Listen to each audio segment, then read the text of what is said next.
Here's a quick walkthrough of room 7660, an obstructed view balcony on Anthem of the Seas.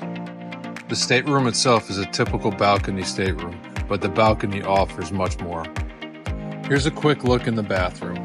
There are 3 shelves here on the right, which can be used for storage, a decent sized sink here on the left, more storage below, and storage here on the right on the vanity. Here's a good sized shower with a nice glass door, and to the left here, the toilet.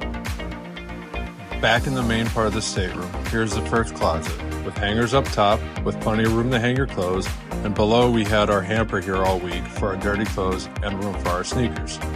Above the bed, there's some more storage for clothes or anything else that you need.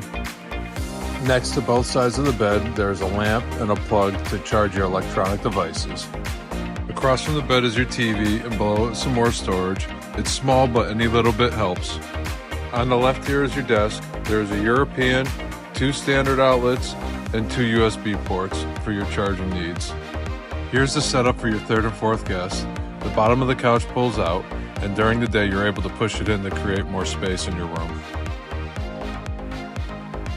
Back over by the bed, above there is more storage on the left side.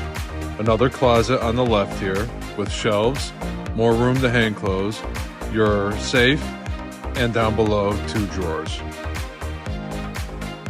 Continuing back to the balcony, you have more storage, your mini fridge, and more drawers for your clothes. Now when you head out to the balcony, the main reason why I recommend this room, it is a large balcony, but it is considered obstructed because it's on deck 7. When you look out, there are no obstructions.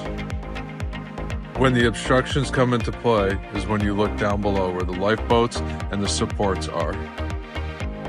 If you're looking for a larger balcony at an obstructed price, this room might be for you. Thanks for watching. Don't forget to like, subscribe, and share.